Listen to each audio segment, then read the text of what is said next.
What's up, guys? We're live. All right. How's everyone doing? Good to see you guys. It's been a few weeks since I've gone live. It's been busy. Well, busy and not busy. I've been kind of simplifying my life a bit. I've kind of been talking about winter being this time of going within and letting go. And I've just been really going into like, okay, what's really serving me in my life right now? What's a distraction, and just really going into deeper depths of my practice, deeper depths of my life, and different things I'm focusing on. And I don't know, it's been a really amazing time for me, really interesting time for me in that, I'm really questioning a lot of aspects of my life, questioning a lot of beliefs that I've had, a lot of things that, I've been buying into and things. And so it's an interesting time for me. And having a lot of breakthroughs, having a lot of things. And so, first of all, thanks for joining, guys. It's always good to see you. And what I want to talk about before I get into the Q&A aspect is liberating yourself, freedom, right? Really lessening the load that you have on yourself, right? And really truly being a free being. What does that really mean, right? Uh, and for me, it's all about not being bound down with a lot of dogma, with a lot of like rigid belief systems, with a lot of like I always have to do this in order to do this, and just it's about enjoying life. It's about creating happiness, creating joy, creating bliss in a sustainable way, in a way that's not harming you or harming others, in a way that's not like, constantly creating ups and downs in your life, right? It's like, how do you sustain bliss? How do you sustain good feelings? That's what we all really want, right? But we've been sold a lot of garbage ways to go about it, right? And I would say one of the biggest problems for people in the world right now is distraction, massive levels of distraction. And it's wearing down people's presence, their ability to really be in the moment, to be in their bodies, to really be able to like sit and be like, what am I actually feeling? What thoughts are actually mine? And what's just like this garbage washing around the field that I'm recycling? And that's the problem is uh, the mass level of distraction right now is really it's taking over people's minds. And what I'm noticing has been the biggest thing is technology. As we're here, on social media platforms, interacting, but the social media and our electronic devices, smartphones specifically, were designed to basically keep you on them for as long as possible, to keep your attention on them as long as possible, right? And when you're just mindlessly scrolling through social media, when you're just mindlessly like picking up your phone every few seconds, like, oh, what happened? What did I miss? You're getting that dopamine hit. It scatters your attention, it scatters your energy, and you're always like looking for something else. You become discontent with like what's actually happening in the moment, and you're like, okay, I need something new, I need something else, and it makes you very attention deficit. People's attention spans are at an all-time low, and it's because we're programmed to be through these distracting devices we have. And I was really thinking last night. I was on a walk out under the stars in nature, and I was thinking about one of the most one of the greatest times of my life, when I was like just the most free, when I was the most just happy and just like really blissed out, feeling good. Everything was just like low stress. I didn't have many responsibilities and things. Was back in 2014 when I was really first beginning my sexual kung fu training. I didn't have like a full time job. I was kind of bumming it, and I didn't have a smartphone. I was really like removing all excessively materialistic things from my life. I didn't own a smartphone, and so I was like, I wasn't on social media. I wasn't. I had no idea like what the mainstream news was saying. It's just like it was this really peaceful time in my life. I would get up in the morning. I would go walk in nature. I would do my my qigong practice. I was like learning, studying sexual kung fu, learning to meditate, learning to like feel energy in my body. It was a very profound time. I was just like studying, learning. I was creating music in the day, composing music, and I was doing qigong practice, learning to cultivate my sexual energy. That was pretty much my life. I'd hang out with friends too, whatever. But and just thinking back, like, uh, why have I felt like I've had I just this it's been a challenging year for me. I'm not gonna lie, and I feel like I've developed all this kind of this clutter in my mind, and just like all these distracting things that have kind of been pulling me out from my core self, my true I don't know, my true values, what I truly want in my life. And the biggest thing for me is an unhealthy relationship with technology, spending way more time than I should be browsing the internet, uh, picking up the phone, looking at it, and I've gotten much better at it. I've never been too bad overall, but just realizing how much of an effect that's having, and seeing the people around me, like how that's affecting their attention spans. I go out walking down the street and people are just staring at their phones. We're so disconnected from what's actually happening. And this is kind of the ironic thing is this this system that people are in right now. Like what's happening in the world right now couldn't have happened 20 years ago.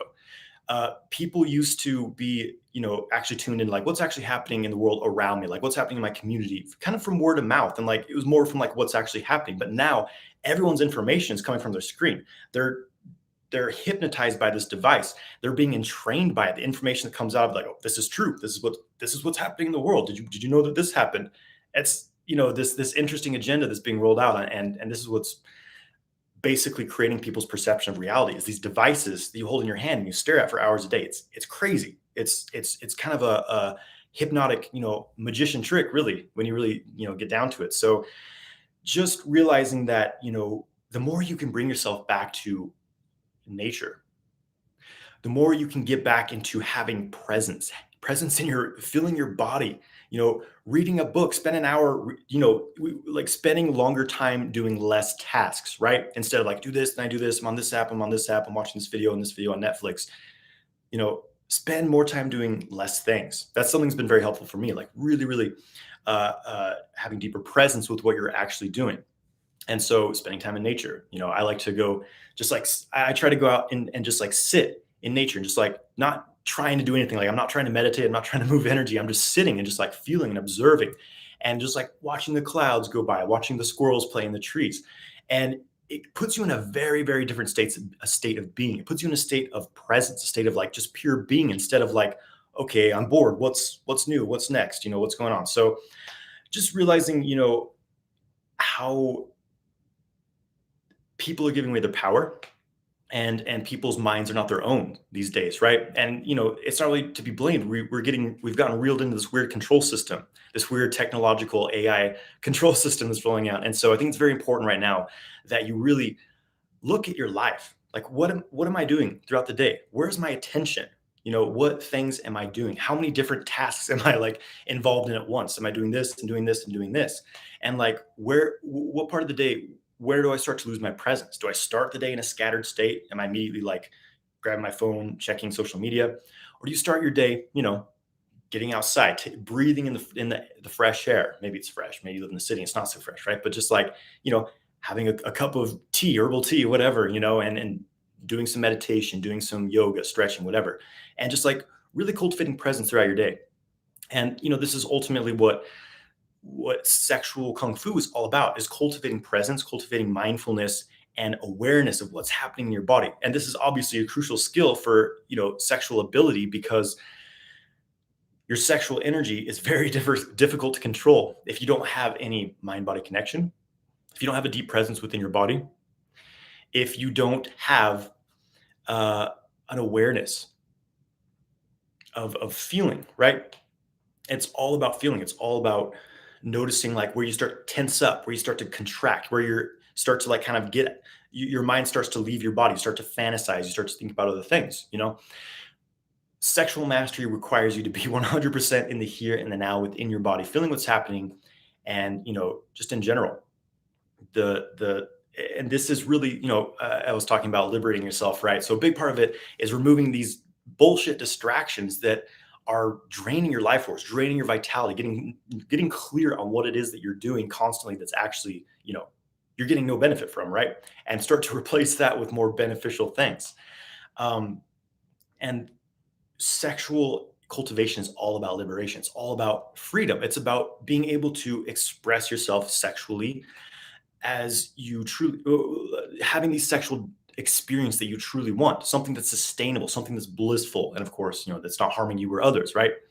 And to me, that's the greatest aspect of being within a human body. It's something that we really take for granted. I would say the human body it's a vastly valuable resource, we could say, in this universe we live in.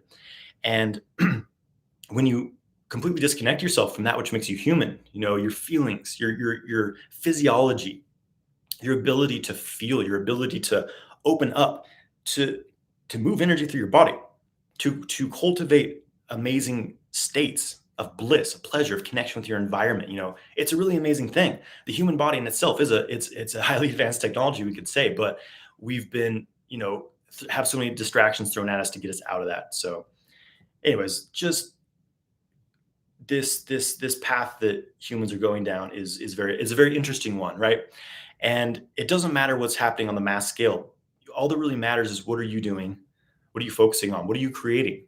And taking responsibility for that, because you are responsible for everything that's happening in your life, and the more you give your power away to others, the more you say it's this person's fault, it's that person's fault. The more you strip away your own power. So just really taking responsibility for what's happening and deciding, hey, I don't really like how my life's been going. I don't really like the circumstances that have been happening. Why don't I change it? What can I do today to make a change? Maybe my job sucks. I hate my job.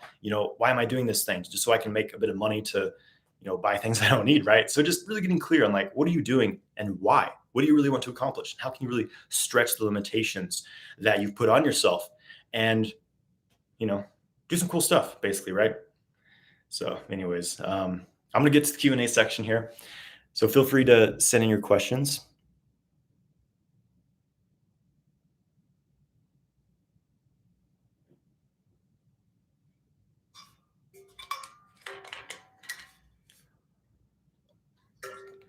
Kiaz says, to be in this world but not of this world means you're in a consistent blissed out state, and that's thanks to sexual energy refined and put to holistic purposes. Overall, yes. And let's face it, not everyone's going to have a blissful experience 24/7. Life always has its ups and downs, but overall, you're able to, when you have this mind body connection, when you have, whether it's sexual circulation or just working with internal energy in general, chi cultivation, you're able to pull yourself out of weird places much easier. You're able to let things flow and not let things become stagnant. Sometimes trying to be in a blissed out state 24/7 can be a form of escapism, right? We have kind of the new age la la land that people get stuck in, right? But it's really about, yeah, just awareness and presence, understanding that you are the creator of your reality.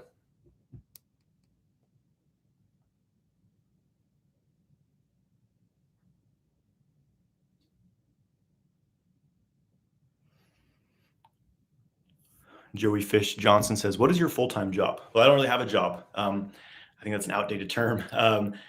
I make most of my income from sexual kung fu. I have courses, work with people. Most of my income is coming from sexual kung fu.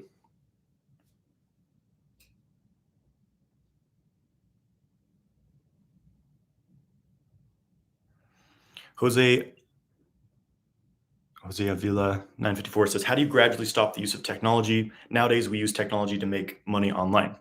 It's a good question. This is something I probably should cover because obviously I'm using technology right now to communicate with you guys. There's a book I read recently by Cal Newport. It's called Digital Minimalism. Highly recommend everyone check out this book. It's very, very eye-opening. And, so basically it's like, okay, establish like, what do you absolutely need like to do with technology, right? And only set strong boundaries around that, like, okay, I'm running a business. What are like the most important tasks I absolutely need to do? What things are not the best use of my time that someone else can do, and outsource those. I hired employees to help me with things because I just can't be like doing certain tasks anymore that someone else could be doing, basically, right? So it's basically leveraging your time the most. So like, okay, most people, when you're running a business, most of the most important tasks you could do in a few hours. You know what I mean? So just really getting productive with the time you're actually spent working. And when you're just noticing, when you're just like dicking around, just browsing and just occupying time, distracting yourself, right? So it's really just about being more efficient with the time that you are using technology, and then completely, I keep my phone off pretty much all day when I'm not actually doing something, productive with it, right? So I have very strong boundaries around that. That one of my friends messaged me today, like, dude, why do you always have your phone off? I'm like, because it's a distraction. I shouldn't, you shouldn't be like available to any distraction coming in 24/7, right? You're just setting yourself up for attention deficit.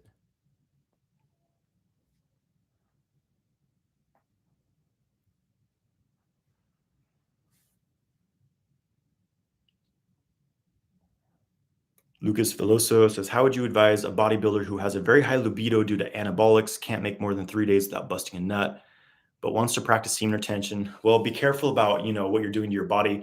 Some of these things will have very negative implications further down the line. So I- obviously practicing sexual kung fu exercises to channel the sexual energy will be very, very helpful. But sometimes with this kind of stuff, um, I'm not sure if you're talking about steroids specifically or just overall, what's happening from bodybuilding. So, But meditation, um, microcosmic orbit, the sexual kung fu practice, basically, which is all about channeling that sexual energy.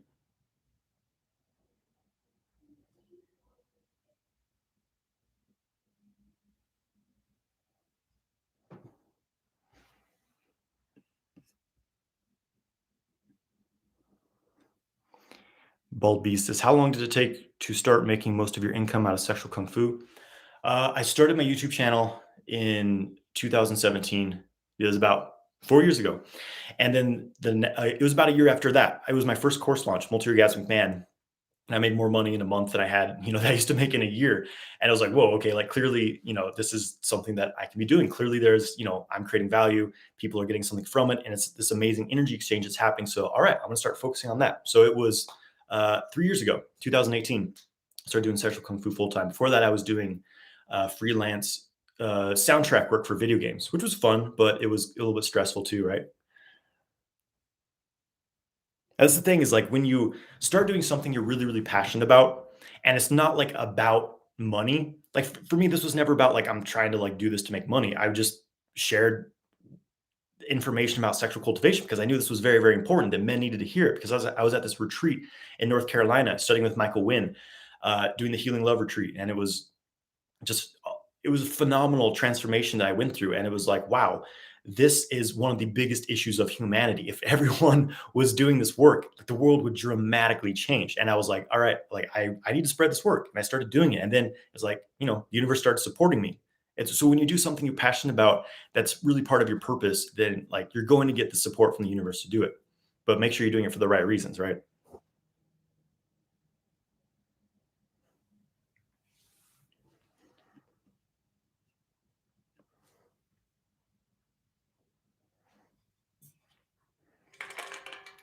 Lucius Lushinsky says, completely off topic, but connected to natural health. I had a cold, so I drank grapefruit seed extract and it burned my esophagus.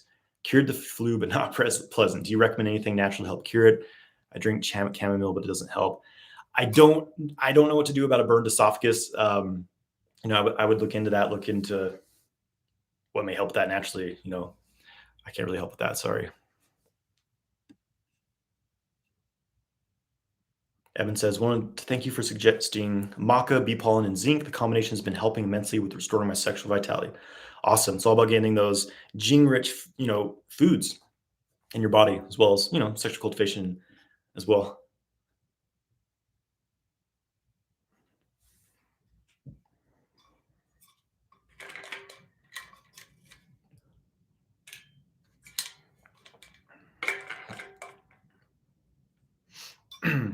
John Doe says how to stop wet dreams. I've made several videos on this, but it seems for some men it's pretty much inevitable to have a wet dream eventually. Like your body's eventually going to release the semen. It's not like semen retention a forever thing. The sperm dies and you either release it through a wet dream, or you urinate it out, or your body reabsorbs some of it. So unless it's happening like frequently, like happening several times a week, I wouldn't be too concerned about it. But check out my video on wet dreams because yes, there is some things you can do to prevent them. But for most guys, eventually it's going to happen at some point, which kind of also helps you see like, oh, okay, I notice this pattern. No matter what I do at 4 weeks or six weeks, whatever, I have a wet dream. So that kind of tells you that that's the cycle that your body wants to release. Slippery elm bark. That's a good one, Alex. I know that's good for like leaky gut. So that, Lucius, check out slippery elm bark. See if that may help with the esophagus. I've actually been taking that as well. My naturopath recommended it for me.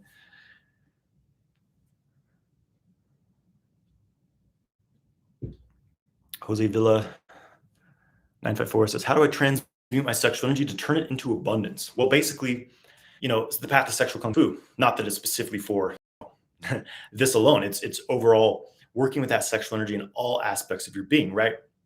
So first of all, stop wasting your sexual energy if you are already. Stop watching porn, ejaculating recklessly, things like that. Oops, gotta plug my phone in. So stop the leak first of all, and then you start building up your sexual energy.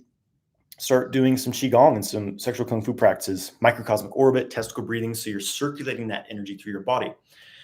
And then you start focusing on what you want to put that energy into, right? Start seeing that, and start channeling energy into it. basically.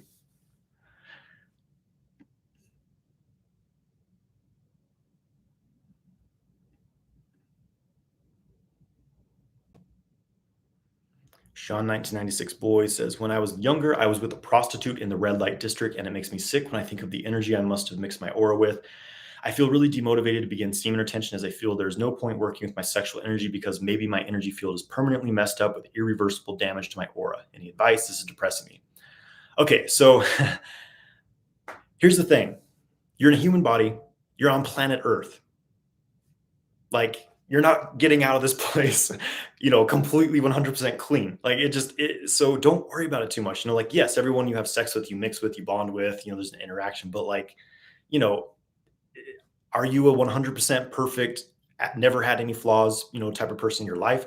Probably not, right? We're all human. We all have our, our strengths and our weaknesses. Like, it's not like your aura's, permanently damaged. It's not a big deal, basically, right? Like, obviously, now, like, maybe you shouldn't just be like mixing with random people, but it's not a big deal.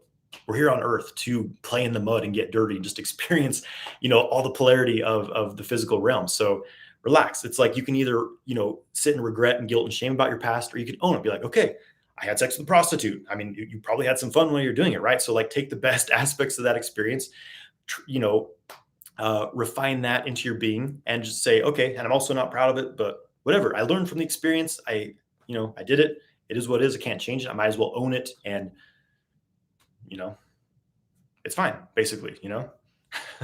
Don't worry about it. It's not going to be a big deal.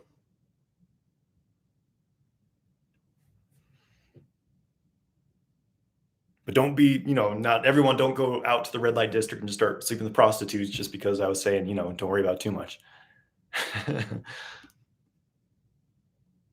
Liar Liar One says, "Are you able to keep your pelvic floor completely relaxed throughout a lovemaking session?"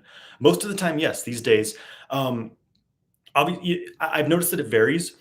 Like, sometimes, yeah, I still have some days where like I'm a bit tense. So maybe like if I'm really mentally tense, like if I've just been thinking about a lot, whatever, have some tension in my mind, and sometimes that translates into tension in my body, or like I don't know. There's different circumstances, right? Like if I've been sitting down for a long time or something like that.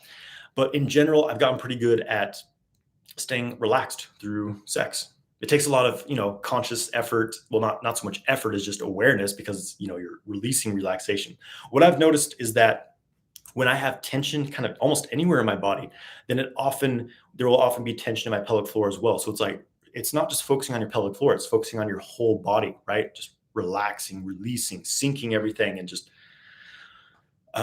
feeling, right? It takes some practice, but doing reverse Kegels, regularly is helpful. I just released a fix your pelvic floor video, something like that. Pelvic floor rehab, I think I called it. I'm going to release a video soon on like a really awesome stretching routine that helps to really open up the pelvic floor as well and release that. So, yeah.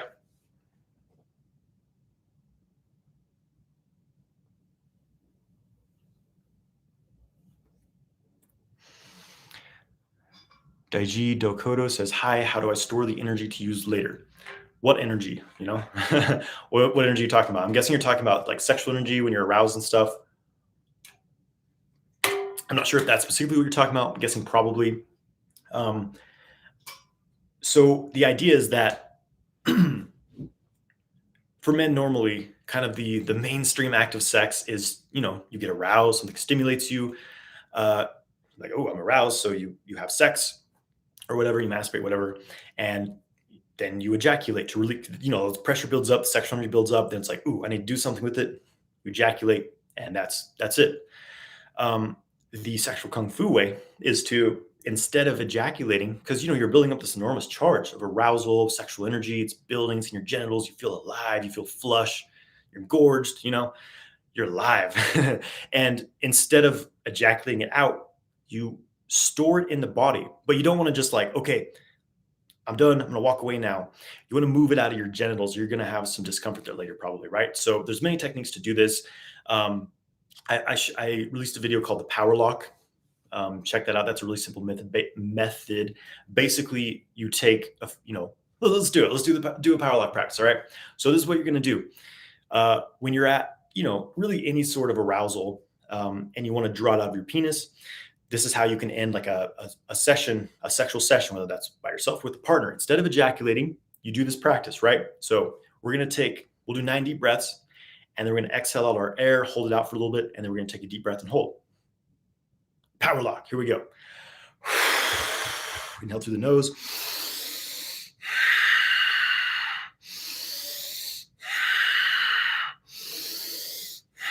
Breathe into your genitals. From the genitals up into the belly. With every breath in, up.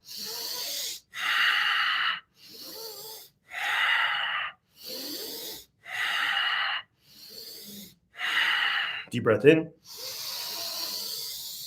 Exhale. Hold the breath out for a little bit. And then you're going to take a deep inhale, breathing from the genitals up into the belly, and then just hold the breath. And just relax, kind of stick out the belly, let it puff out. You can even squeeze your butt cheeks a little bit just to help draw the sexual energy up. Just focus in the belly center. It's like there's a spiral there. There's like a vacuum sucking everything up from the genitals. Then you relax. So you can do that a few times. I don't recommend doing that more than 3 times in a session when you're first learning it. But basically, you do that instead of ejaculating, and it's going to, as you develop your skill with it, it's going to pull your energy out of your genitals, pull it into the Dantian energy center. You can move it to other areas in the body later, but that's a really good starting point. And there you go. Your erection will go away. You store the sexual energy. Bam. Sexual Kung Fu 101, baby.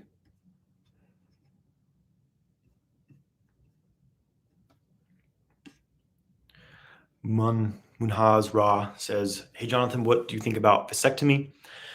A lot of guys ask about this.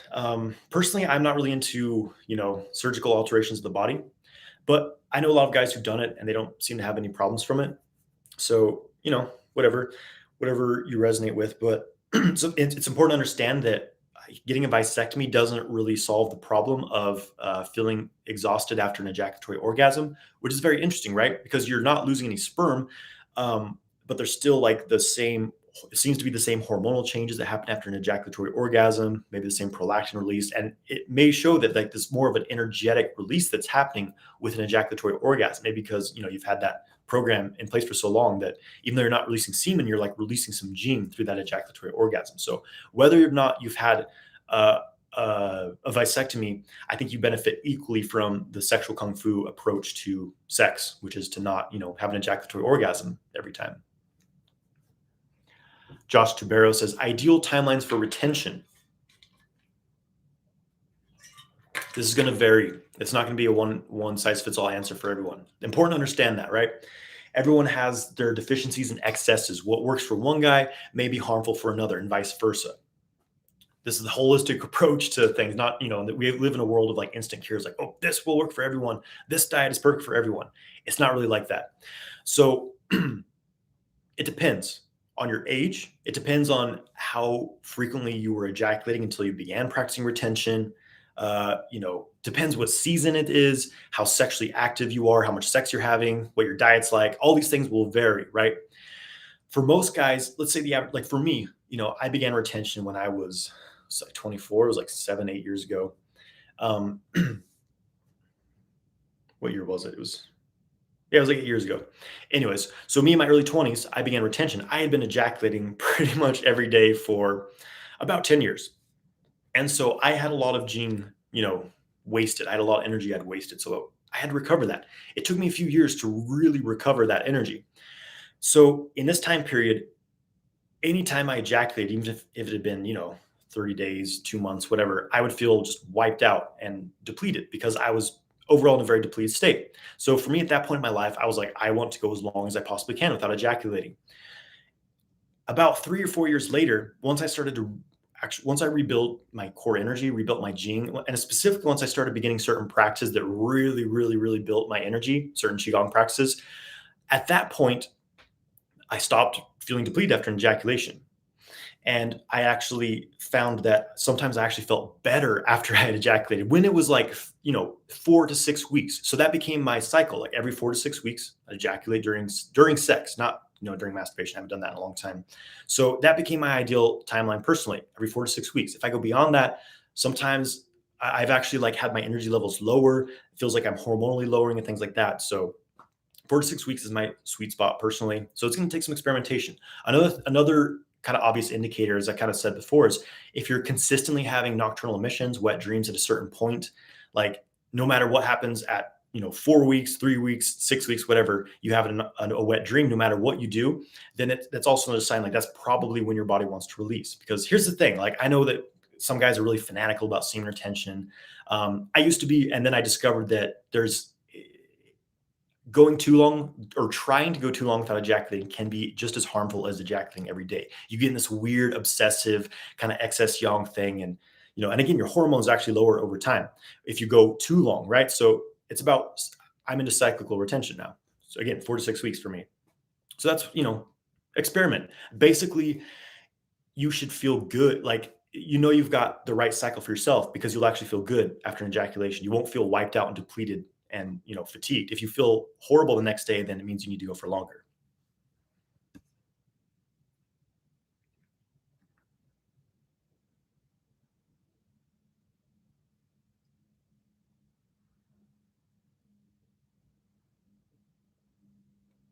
Resto Spec says, how do you make morning wood come back? So there's a lot of factors. This is basically an indication of your overall virility, right? Morning erections are a strong indication of your overall testosterone level, your sexual vitality. If you don't have morning erections, then something's off.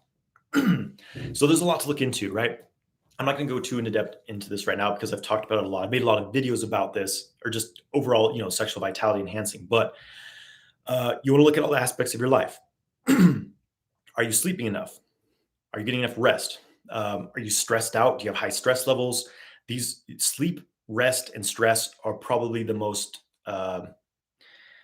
likely things that are affecting people's hormones, their sexual vitality, and things like that, right? Then there's diet and exercise. Your diet, should be clean. Avoid the things that kill, uh, estrogens, soy. Um, Make sure you're getting all your minerals, getting your magnesium, your zinc, your boron, your selenium. These are essential for male testosterone production, semen production. Exercise is important as well. Move your body, move it or lose it, and make sure you're not ejaculating too frequently and things like that. So these are some things to look into, basically.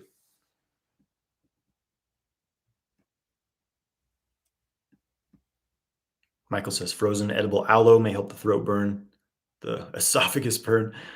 There's another one. Thanks, Michael. Tina says, I really appreciate your opening comments and thought each week. Wise beyond your years. Keep it up. Hey, thanks, Tina. Thanks for being the feminine on YouTube. I think I have it's like 94, 96% men, my YouTube audience. So there's some feminine energy out there on YouTube.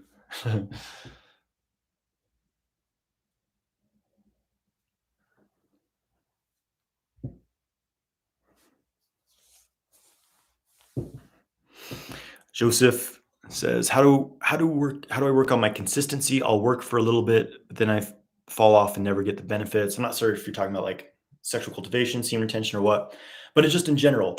How do you stay consistent with anything, right? I mean, it's just a I mean, it's really a matter of just doing it, staying motivated, staying inspired, and like reminding yourself why am I doing this? Why am I doing this? And just making yourself do it. Quite frankly, it's a matter of willpower. It's a matter of discipline. Practice. I think something that's really good, something that really helped me get my discipline together was having a morning routine, having something like solid I do every morning. I remember when I first started having a morning routine, for me, it was like a 10 to 15 minute, like kind of stretch, kind of yoga routine. And it started to become this routine. Instead of just, getting up and just dicking around doing whatever, I would have something very conscious that I was doing. And then that evolved into a yoga routine, evolved into a Qigong routine, which evolved now. And I have like a 3-hour morning routine.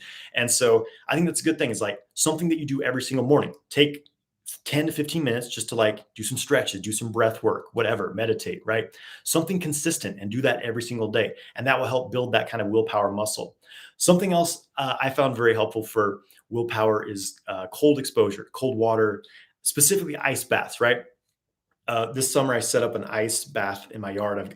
There's a deep freezer at this house I'm renting, so I was like, I'm gonna turn this into an ice bath. And so, and I've kind of been doing that for a while, but ice baths are a great way to build your willpower and your discipline because it's like, no one really I'm never really like, woohoo, it's going to feel so good. I mean, I kind of am, but it's like, I know it's going to be intense when I get in there, right? But it's like, whatever. You don't think about it, you just do it. That's kind of the key here is like having that discipline, that willpower. It's like you stop making excuses and I don't know, just stop being lazy, quite frankly, and you just do it. Like it really is. There's really nothing else I can say. It's just like you just have to do it. So when you do something like ice baths, you're doing something very uncomfortable. It's the opposite of like instant gratification, dopamine, activities. It's something it's intense to do, right? But then you do it. You're like, whatever, I'm doing it, and I spend a few minutes in there, whatever, and then it's like, all right. So just building that discipline, just do it. Quite frankly.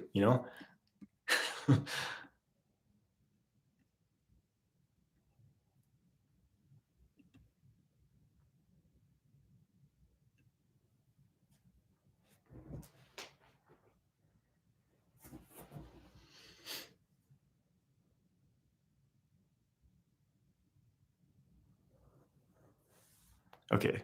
Uh, Quinton Fast says, question here about the $1 million point that stops the flow of semen during ejaculation. I've been using it for multiple years and haven't lost a drop, but sometimes still get that depleted feeling. What's going on?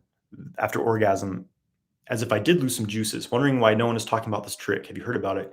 Yeah, $1 million point, super common. It's the first thing I learned. It's not a very good technique. You're technically still losing most of your energy. It's still an ejaculatory orgasm. The main thing that happens for most men is that they have a retrograde ejaculation. So the semen's actually going into your bladder, then you're urinating it out. And it's so, but no, nothing comes out when you're having that orgasm. So it seems like a dry orgasm. And then you pee afterwards and it's like super foamy. There's a lot of like semen in it, right? So you ejaculate basically with that. If you nail it, then you still lose like 60% of your energy. So it's not a true retention technique. Not that it's about like whether or not you're retaining. It's not like an ego thing. It's just a simple matter of fact that usually when you do this technique, you're still losing energy and you feel that, right? So it's a very crude technique. I would consider it something to rarely use, if to be used at all. Like I don't use it anymore. I don't like it very much. It's better to learn to actually have non-ejaculatory orgasms, basically.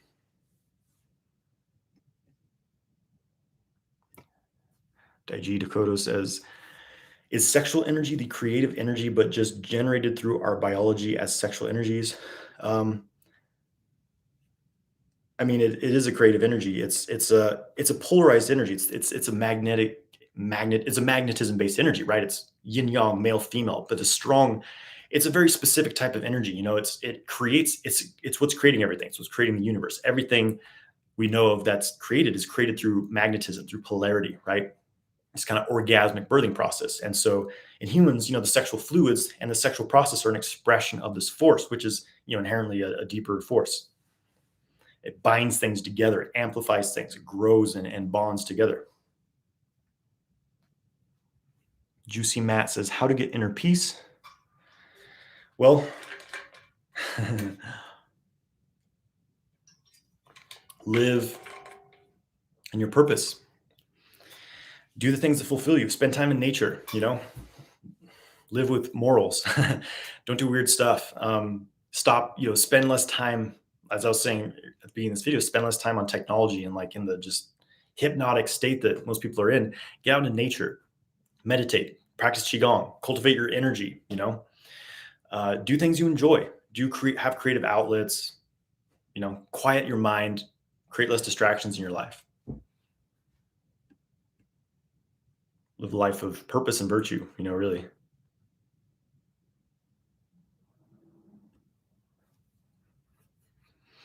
CJP says how to release toxic shame built up from porn use.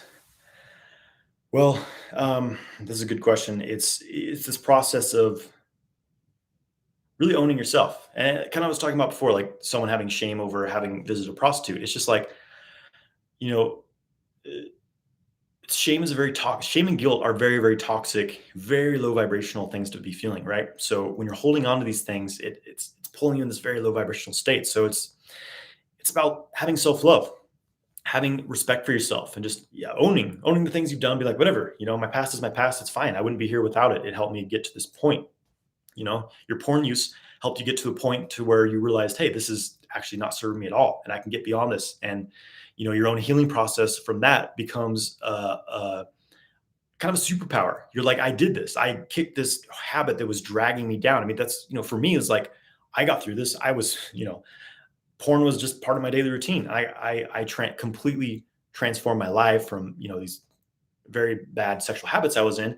And now I'm able to help other men do the same because of it. So seeing the gifts and all the things that, you've experienced, instead of being like, oh, this was bad, just understanding that there's more to the world than like good or bad. It's more complex than that. And again, just with shame in general, it's just about, it's about loving yourself.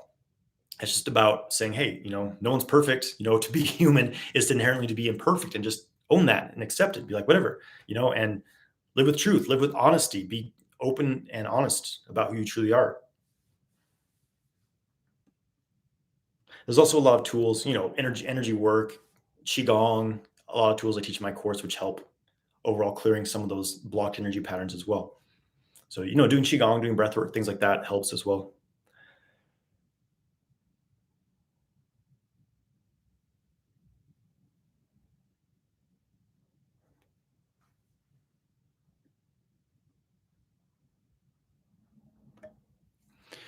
Zabe Big New says most instructors in semen retention advise to make pelvic floor muscle stronger and tense it to avoid ejaculation.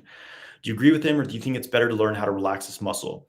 After many, many years of doing this myself, I now feel that this is a very, for most guys, it's very bad advice, because the thing is that most guys already have too much tension in their pelvic floor because they spend too much time sitting, or most guys actually have this, I had this pattern of when I was masturbating or having sex, whatever, I would squeeze my pelvic floor because it made my penis more sensitive. I would ejaculate quicker. I'd have more pleasure, but it would make me ejaculate quicker. So you program this hypertension response in your pelvic floor, and it also like increases blue balls.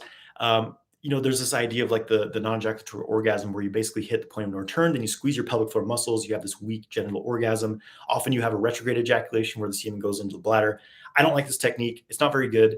I don't recommend it. So yeah, I've gotten way more sexual control, way more orgasmic experience out of relaxing the pelvic floor and using different things to draw the energy up than squeezing the pelvic floor. I think that this may have been kind of a misunderstanding of some of like the ancient texts talking about what it means. Like they talk about kind of raising the perineum, or raising the anus muscle. I think it was a misunderstanding of a more energetic process, because squeezing the pelvic floor is actually, it limits the flow of energy in your body. Tension kills the flow of energy, basically, right? So yeah, basically, I don't recommend this, and I'm teaching something very, very different that for me has had dramatic results. I'm hearing the same from men who go through my program as well, and that learning to relax your pelvic floor and use other methods of drawing sexual energy is far superior to the pelvic floor tension that often makes premature ejaculation worse.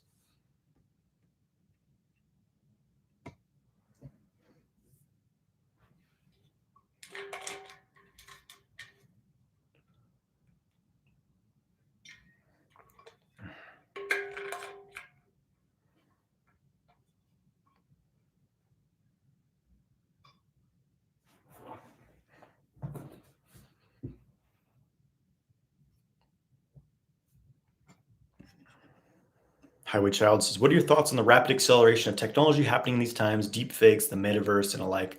And I basically talked about this at the beginning of this video, but it's just, we're in a loop, on planet Earth.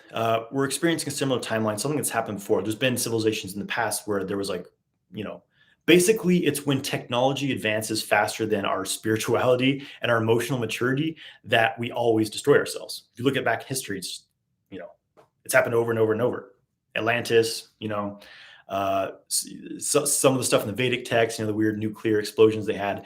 It's the same thing over and over again. This control systems, technology, human destruction. It's we haven't seen any exceptions, right? Not on this planet. But so yeah, understanding that it's a weird thing and we don't have to buy into it, basically. So again, it's cultivating your spiritual path, cultivating your humanness, and using technology in the most efficient ways. Like, what do you actually need from this, right? Versus just allowing it to become a distraction that completely engulfs your mind and your life.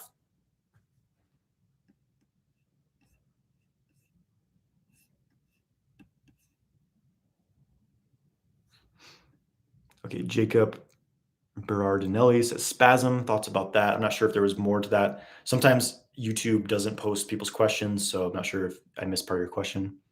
So you can type it back in what you were talking about. My apologies there.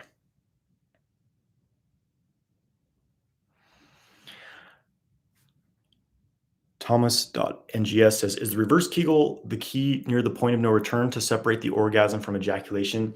Well, the important thing to understand here is that mostly what I'm talking about, non-ejaculatory orgasms, it's not like you hit the ejaculatory orgasm, then you have the same orgasm without ejaculating. There is techniques to kind of do that where like you squeeze and, or you completely relax. Um, and you can have like, weak genital centered orgasms doing that. But mostly what I'm talking about, it's completely different from hitting the point of no return. Instead of hitting the point of no return, you stay beneath it and you keep drawing the sexual energy through your body by staying relaxed, part of which can be using reverse Kegels. But overall, once you hit the point of no return, there's not much you can do to avoid, having a peak orgasm which often results in losing energy. So it's a completely different experience. And this is why a lot of men struggle with this. I've talked about this over and over again, but it's like this more energetic internal orgasm that happens. It's a very different experience than the ejaculatory orgasm. And this I got hung up on this for a long time, and it held me back from really having orgasmic experiences because I was expecting an ejaculatory orgasm without the ejaculation. It's going to feel quite different. It's very subtle in the beginning, but it starts to build and build. So, you know, what check out my videos on YouTube about the value orgasm, about male multiple orgasms.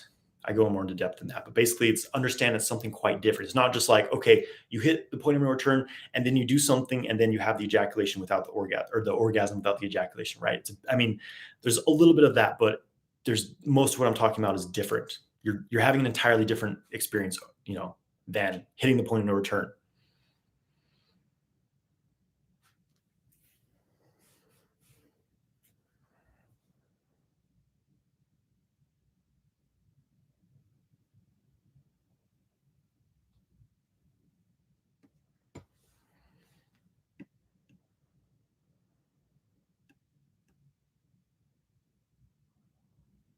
Jackie Bogue says, do these practices in solo so that you can practice them with a partner? Yes. Basically, you want to practice on your own first. When you're changing your sexual habits, it's often difficult to do that with a partner because there's all this added stimulation. You have this whole pattern that you've been in with sex with them, and so it can kind of feel like techniques invading your intimacy when you're trying to learn something with a partner. Unless they're open to it, that could be fine. But overall, I think it's good to practice on your own because it doesn't. There's no one there to like judge you or like feel weird about what's happening. Right? It's just you exploring your body, exploring your own sexual energy by yourself, so that you get to know that and how this these new aspects of sexual um, experience will unfold for you, and then you can integrate that with a partner. Sean 1996 boy says, are there any specific breathing practices or qigong exercises that are particularly effective at boosting confidence and removing self-limiting beliefs? Yes, I mean, there's many aspects to this. Like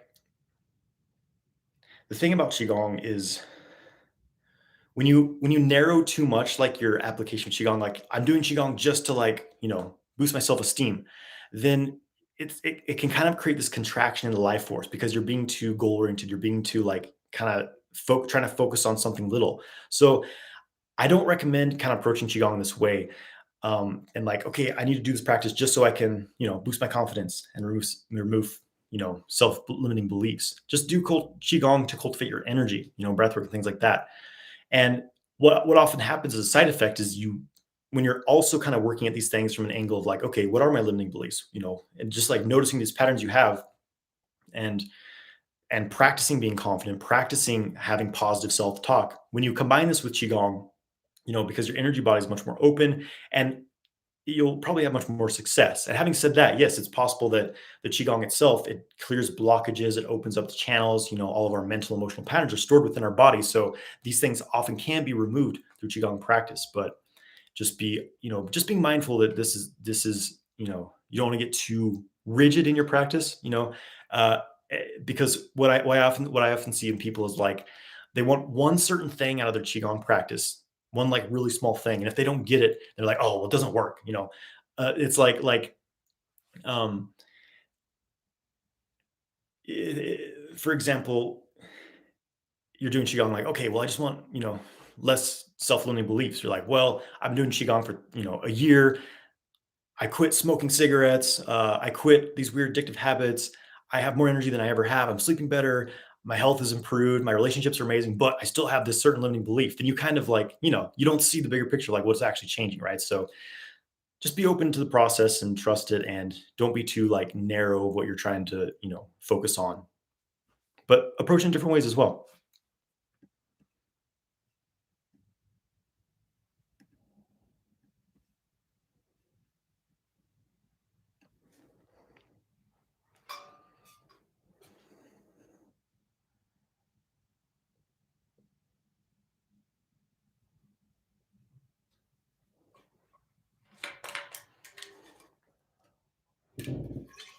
Joseph Cicernos says, when self-cultivating, stay away from the point where that causes tension. Basically, yes, if you're practicing self-stimulation, you want to avoid tensing up the pelvic floor, because this can actually make this hypertension thing worse if you're constantly tensing up and tensing up your pelvic floor. I mean, during sex or self-cultivation, then it starts to build up all this tension, and you're ingraining that into your body, right? So what I recommend is, yes, notice how if you start to tense up, stop, relax, take a deep breath, do like a squat if you have to, and like really open up the pelvic floor, and then continue. So you want to focus on not having this hypertension pattern anymore. Focus on relaxing primarily.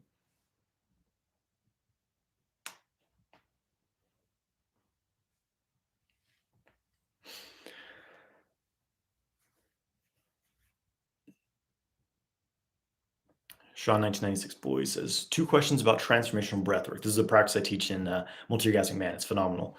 It says, one, is it normal to have ringing ears after doing it for a short while? It's not unusual. You'll have all kinds of various psychological, physiological, energetic anomalies happen. And two, what is the maximum number of times you can do it per week? I mean, I know people who've done it every day, multiple times a day. For me, I don't like to do it any more than once a week. It's a very fiery practice. It's very young, and if you do it too much, it can kind of stir things up a bit too much. You can become a bit ungrounded, become a bit chaotic. I mean, if you're really like working through something, like if you're using it to try to like, it's really good for actually all kinds of, clearing patterns, clearing mental patterns, blockages in your body, beliefs, whatever. I found this practice very helpful in just like kind of breaking through things, right? So maybe if you're like really trying to break through something, you could do it, a few times in a week.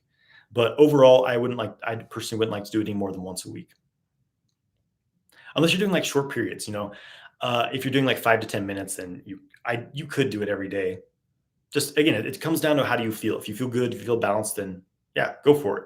But if you start to feel a bit off, this is basically how things are, right? Is whatever makes you feel balanced, basically.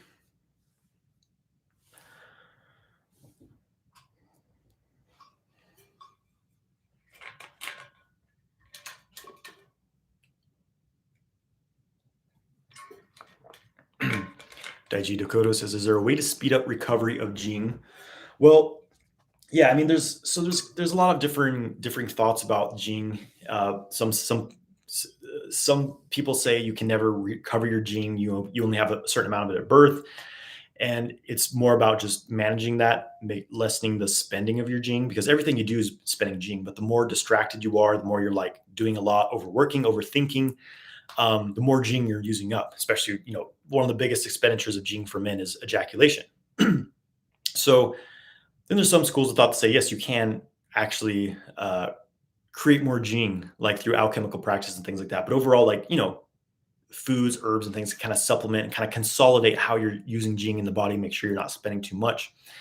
So basically, speeding up we'll say speeding up the enhancement of your sexual vitality is about managing your lifestyle. First of all, stop leaking excessive amounts of energy, right? So reducing stress as much as you possibly can, sleeping as much as you need to, getting plenty of rest, um, having a healthy diet, lots of gene building foods, getting your minerals. So Chinese medicine formulas, herbal formulas can be very helpful. One I often recommend is just kind of a simple tonic herb is Shou Wu formulation from Dragon Herbs. It's a great one. goji berries, um, qigong practice and stillness practice, specifically like Dantian work for me is what really, really, really boosted my sexual vitality. Doing Dantian work, quite dramatically, actually, to where um, once I started doing the Dantian work, really building my Dantian, really like really moving some energy through my body. After 1 week of retention, I started feeling like I used to after a month of retention. Completely changed my whole dynamic of building sexual energy. So yeah, do qigong. Get your life in check. What is core energy? Is it sexual energy, or can I build sexual energy and turn it into core energy? It's not like an official term, I guess. It's just something I was, saying in various contexts. Don't worry too much about it.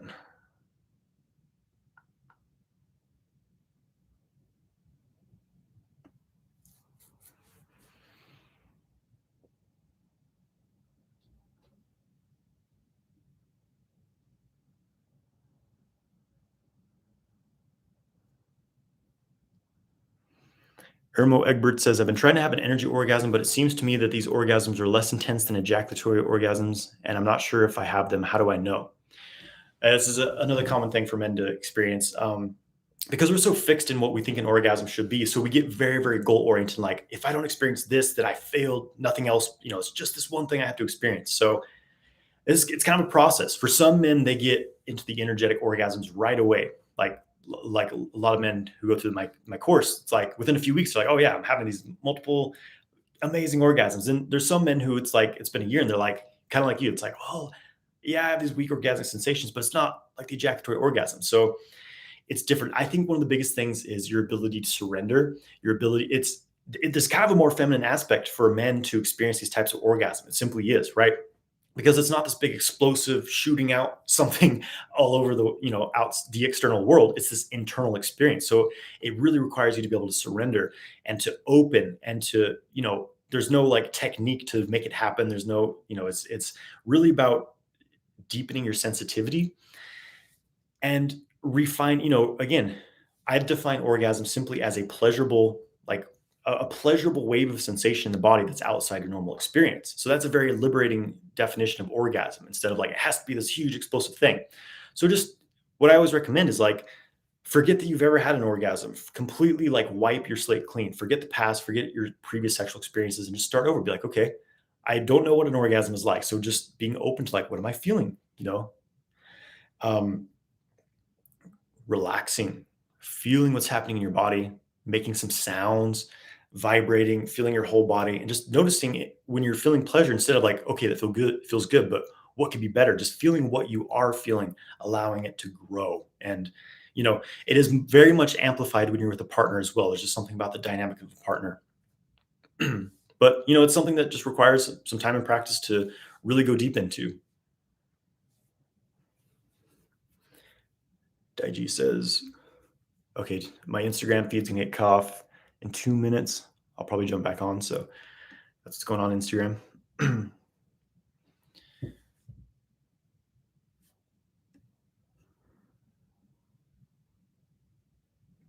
And on that note, Blissful Male says, Multigasmic Man is an awesome course. Johnathan just did my Dragon Orbit an hour ago, feeling great.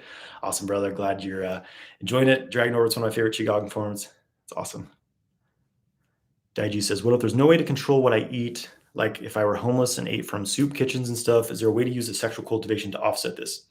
So, there's many aspects to your energy in your body. There's many sources of energy. Food, the food that we eat, the water we drink, the air we breathe, and then there's the chi that we're, absorbing from our environment that our body's producing. Our body produces chi. So if your diet is poor and it simply has to be poor, then you're going to want to really step up the other areas of your body or the other areas of your life. Make sure your sleep is really well, really good sleep. Make sure your practice is really, really solid. Make sure you're getting clean air and things like that. Get some moringa. Moringa leaf is it's like nature's multivitamin.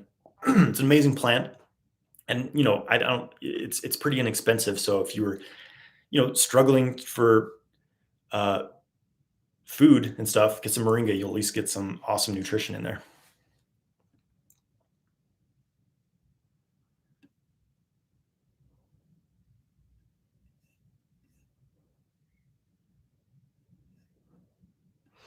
Okay, Sean 1996 says, I'm not sure if part of this question got cut off. Just see, but still can't really feel it.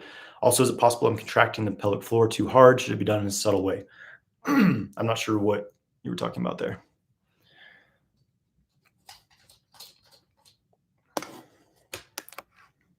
Okay, guys, let me pull my Instagram feed back up.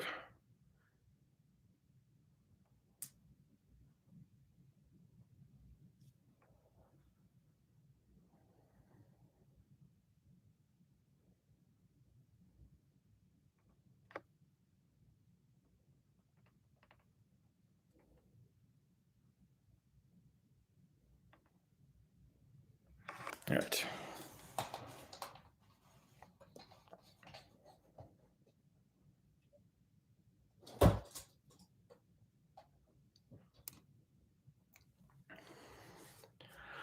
Murtaza Aki says, any tips on growing past childhood traumas?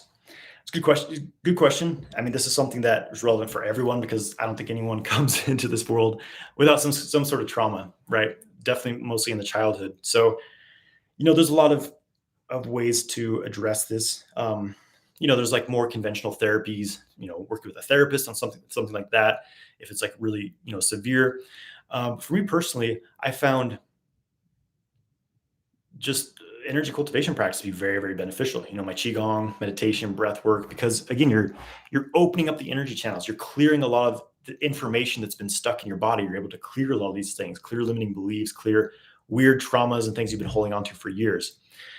Breathwork practices can be great as well. So that's what I found most helpful. And also, seeking some external help. It's really severe, whether that's, again, a therapist, an acupuncturist, someone who does body work. There's a lot of modalities to help with this. So hope that helps. Josh Debrera says, can you give some tips on non-ejaculatory orgasm? I think I've done that. So hopefully that, and also check out, I have a whole list on YouTube on non-ejaculatory orgasms. But the biggest thing is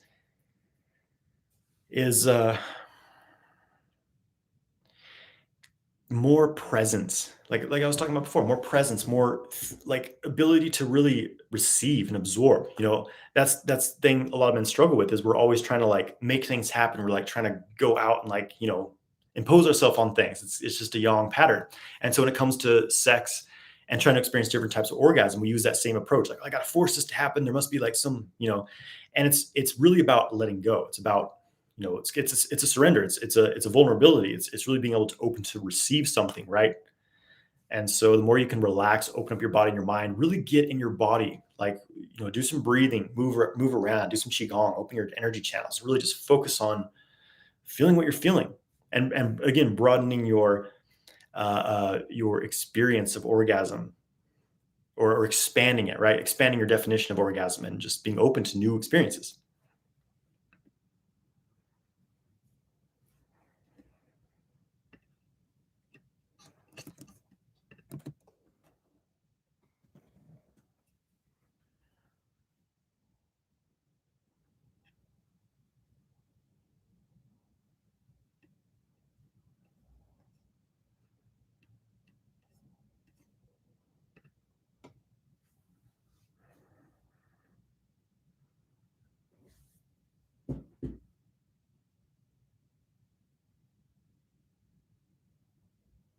Okay, Child Addy says, or Chill Addy, does pre-cum count the same as an ejaculation? No, it's not an issue for men.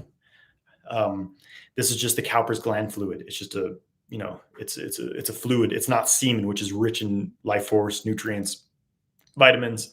The pre-cum, it's always secreted when you're aroused, so it's pretty much inevitable to release some. It's not any more of an energy loss than blowing your nose, so don't worry about it.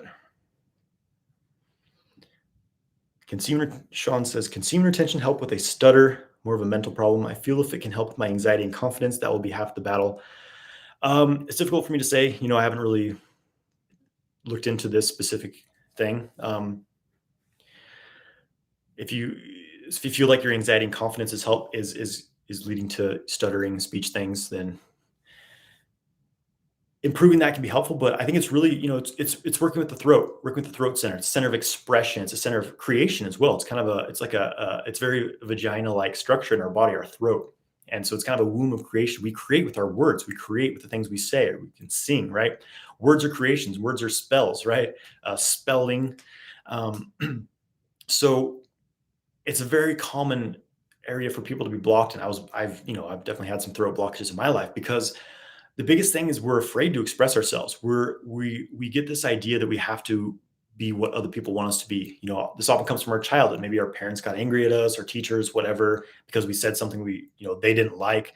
And so we learn to like only say things that would please those around us, right? And this really cuts off our expression. So like I think about a big part of this could be, yeah, worrying what other people think about you and just learning like to not give a shit. Cause it's like, you know, why live your life to please other people? You'll never be happy. You'll never find fulfillment. You'll always be held back because you're being a fraction of who you truly could be. It's just like learn to be boldly yourself. Just allow yourself to be as you are, to express yourself without, unapologetically. Really, it's like, and again, this is something that was really difficult for me because I was definitely a people pleaser for a long.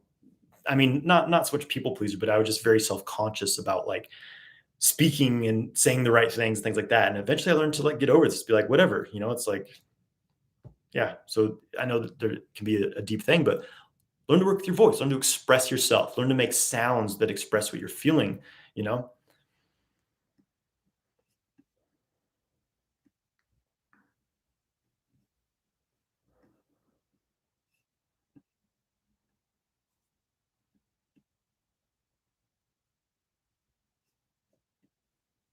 Okay, guys. I'm gonna wrap this up soon. So I'm just gonna answer a few more questions. Let's see the ones that are the more relevant.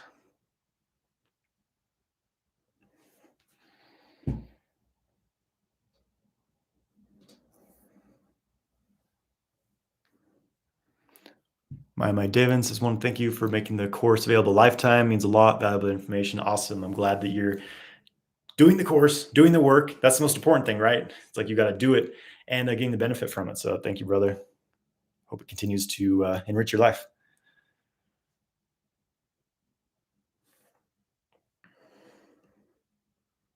Sean says, tips for visualization. I find it hard to visualize during breathing, Qigong.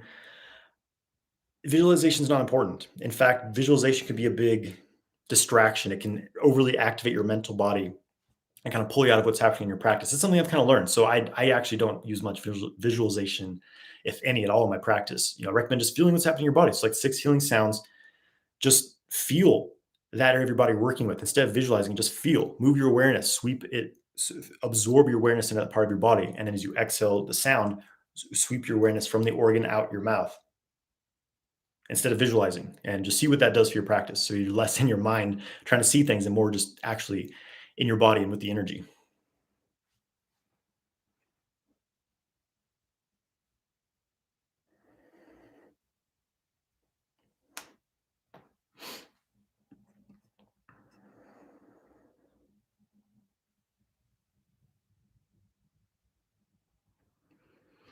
Amen. Says how to deprogram the automatic pelvic floor tension.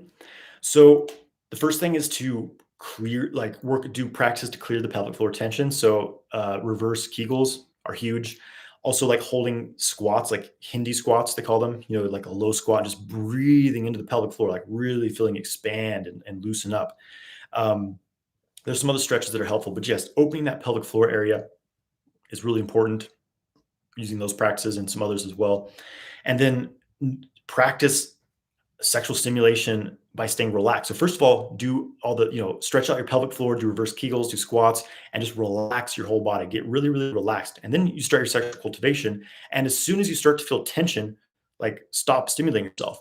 And the biggest trigger point of tension for the pelvic floor is the frenulum of the penis, which is, all right, I do this all the time. Here's the penis. The frenulum's like right here. It's that really sensitive area. You'll notice when you're stimulated here, it often causes that contraction. It's like the nerves there connect to the prostate area and it causes that contraction. So avoid stimulating that a bit more as you learn to just relax. Focus on relaxing your penis during stimulation. And as soon as you start tensing up, stop, relax, breathe, and then continue. Also, practice sexual stimulation when you're in a squat, and that'll actually really help you avoid that happening as well. That could be good training as well.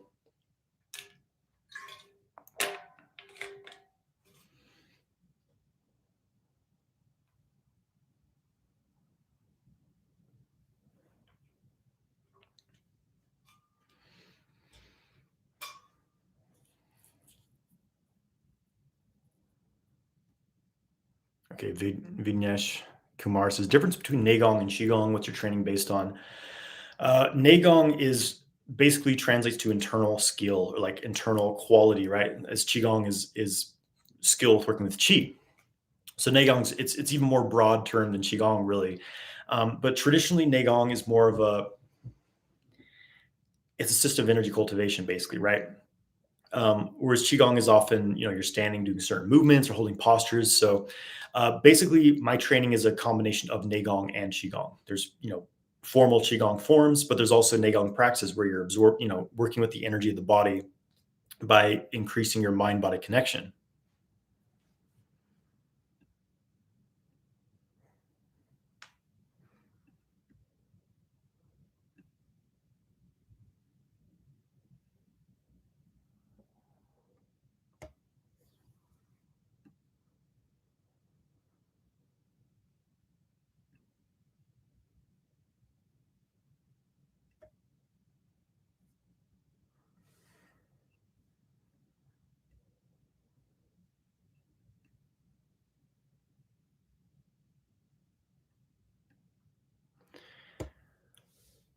Okay.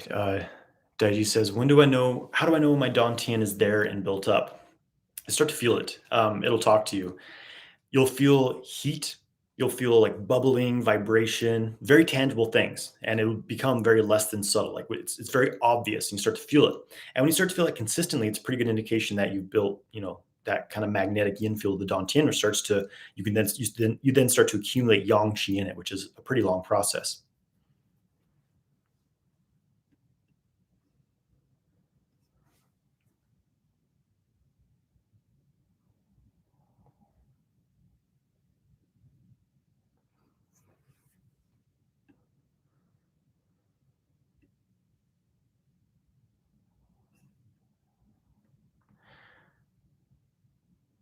Antibacterial says, why does my current streak have less energy and power compared to a previous streak, even though it's longer, like a flat line the entire time, 50 days? So the thing is with semen retention, it's not like the longer you go, the better, the more energy you have.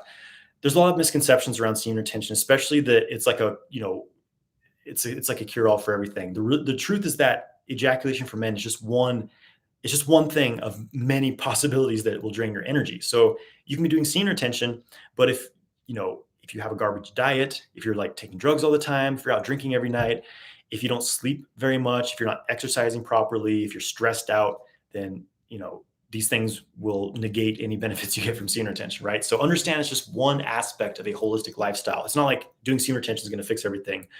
And your energy levels will always vary even when you're practicing retention. It's not like you practice semen retention, then, oh, you have unlimited energy forever. It's not really how it works. Yes, it will help your body to get into, more of a homeostasis to where you're not hormonally depleted constantly, but there may be other things as well. Maybe you're, oh God, knocked over my microphone over here. you know, maybe there's something else, look into all these various aspects of your life. And you're saying you're going 50 days. What I was talking about earlier in this video is that what I found personally was that I personally don't recommend super, super long retention periods because for some men, even like 30 days, anything more than that, their hormones actually start to decline. I experienced this personally. And that's when I was like, okay, it's actually not true that the longer you go, the more the benefits are. For me, I got the most benefits retaining cyclically, like every 30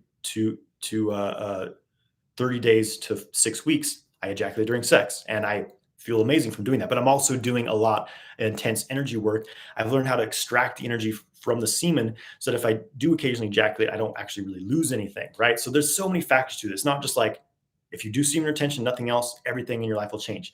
It's just one small piece of a much bigger picture. Sexual Kung Fu is a system of training all aspects of your life, really, to build your energy. It's not just like it's all about semen retention. That's just one little piece of the puzzle. It's important to understand so you don't get too obsessive about this one thing at the expense of other aspects of your life.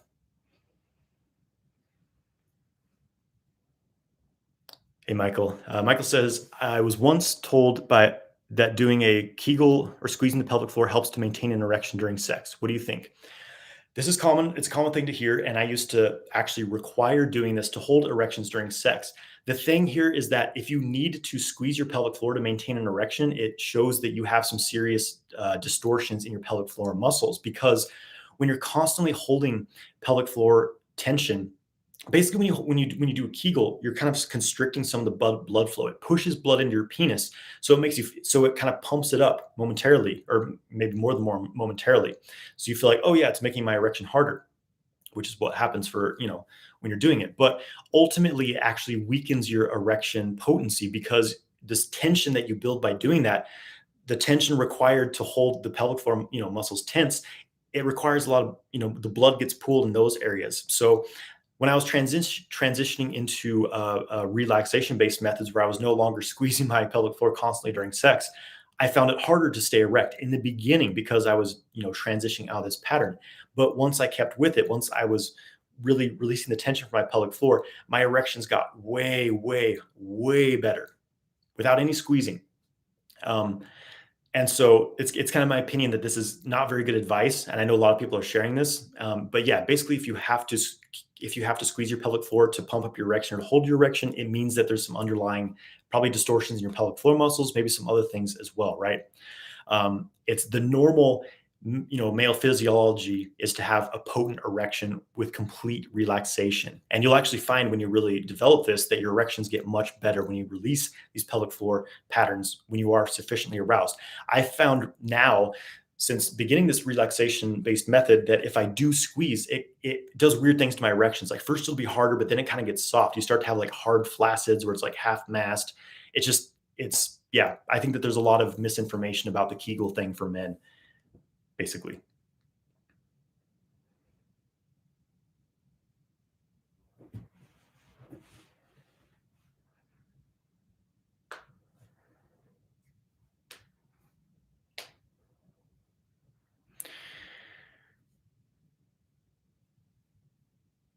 Okay, guys, I'm gonna jump off. Thanks everyone for joining. I'm not sure if I'm going to be going live next week. I'll let you guys know ahead of time. You'll see the notification and stuff. But overall, hope you guys take care, and really focus on organizing your life. Like, what do I really want? What's holding me back? What's distracting me? What's keeping me from my highest potential? And what's actually worth me putting my time and energy into? So, all right, guys, take it easy, and I'll see you soon. Take care.